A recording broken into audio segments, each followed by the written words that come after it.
like a Hellcat.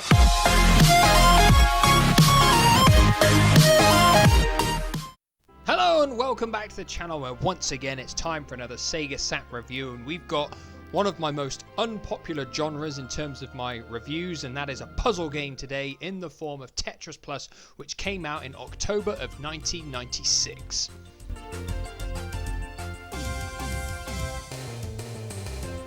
So unless you've been living under a rock for about the last 35 years, you'll probably know that Tetris is a puzzle game which involves you filling lines with all the different sized and shaped blocks that you get to get more points, level up, and it gets harder and harder and harder until it becomes too quick, too difficult, you haven't got enough time, the screen is full up, and you'll be given a score at the end and it's game over. That's pretty much how Tetris works. Thankfully, Tetris Plus has a new addition as well, which we will go into as we cover the game. So sit back, relax, and enjoy my review of Tetris Plus. So once the nice, bright, vibrant menu pops around, you'll see we've got classic, puzzle, VS mode, edit mode, and options. Heading into options, it is very standard stuff in terms of button layout, level difficulty, number of matches to win, sound tests, all that kind of stuff. It really is nothing to get worked up over in the options menu. Then once we come back on, we've got our classic mode, which is standard Tetris stuff.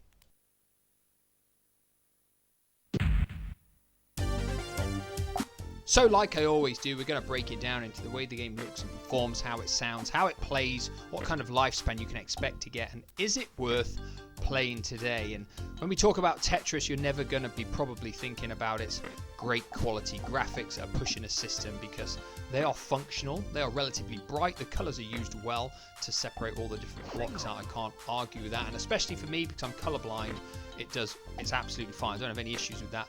The levels as well, as you level up throughout your standard game, the backgrounds change. That adds a bit more variety to it as well. There is nothing of exceptional note, nothing here to really write home about. The challenge, not the challenge mode, the puzzle mode I should call it, has a little bit more graphical interest because the levels are different. So you have the professor walking around. You get some animated scenes as well before each area that you go to, which does add a little bit more variety to the game. But in the looks department, it's not really as good as other puzzle games on the system either. We've reviewed Bust a Move 2 quite a long time ago, and I've reviewed Baku Baku, and I feel like both of those used the Saturn better in all fairness. There's definitely nothing here that is particularly special.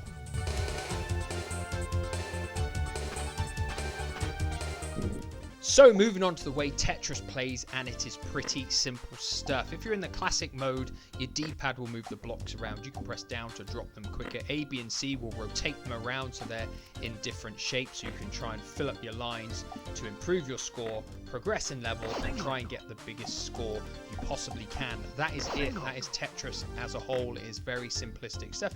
It is relatively addictive though, and it plays absolutely fine for what it is. My gripe is that it's not really progressed a whole lot since the original Game Boy game so many years before it, but it is what it is. It's simple stuff. If we talk about the puzzle mode, it's a little bit different because you've got to fill the blocks to get the lines to make the professor get to the bottom of the screen to escape to progress onto the next level, and it is definitely much more of a challenge. Those levels get more difficult quite quickly, they do, so you can find yourself stuck on levels over and over again until you finally succeed. And of course it's down to the luck of the blocks you get at the end of the day, but that is where the gameplay is slightly different, and it does give you more of a challenge.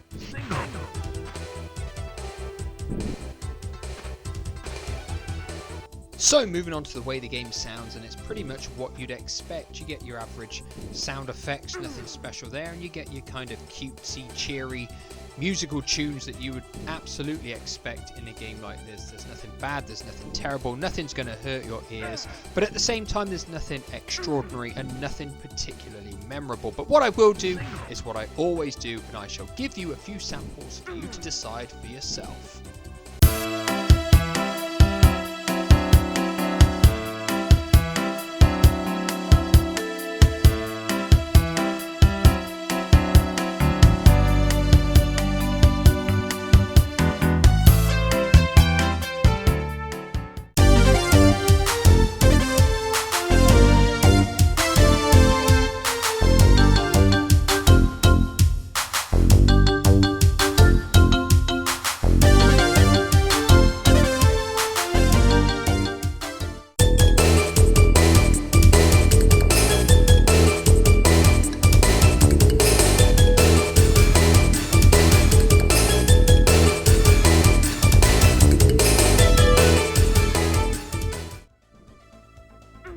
So moving on to the lifespan of the game, and it really depends on your love for Tetris. Obviously we've got a 2-player split screen mode where we take control of the professor's fate here, similar to the puzzle mode, and you're trying to stop him from being squashed by the spikes, but that's it really. There's not really a whole lot of options here in the multiplayer, so I don't really think there's a whole lot of lifespan there either.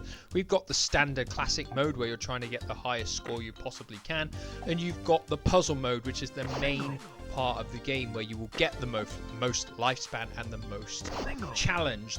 Like I said though, your lifespan really depends on how much you love your puzzle games and how much you love Tetris in particular. For me, I've never been a major Tetris fan, so it hasn't really got that long-term appeal. It really is just a case of your personal preferences and taste in the lifespan, so I can't really be too overly critical of it here. But for me, it doesn't really have enough options to make it a long-term player.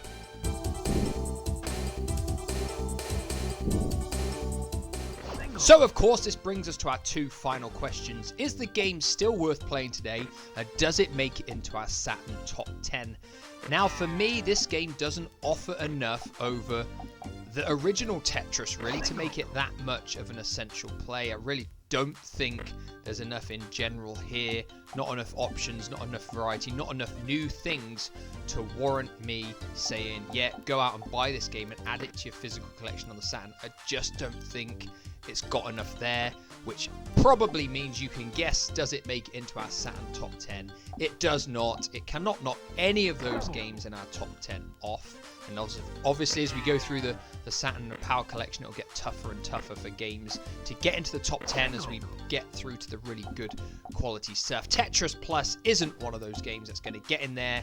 What are your thoughts on this game? Did you play it when it came out? Were you one of those people that actually went out and buy it? Or are you a big Tetris fan in general? Let me know with a comment down below. And as always, I shall see you again soon for another Saturn review. Goodbye for now.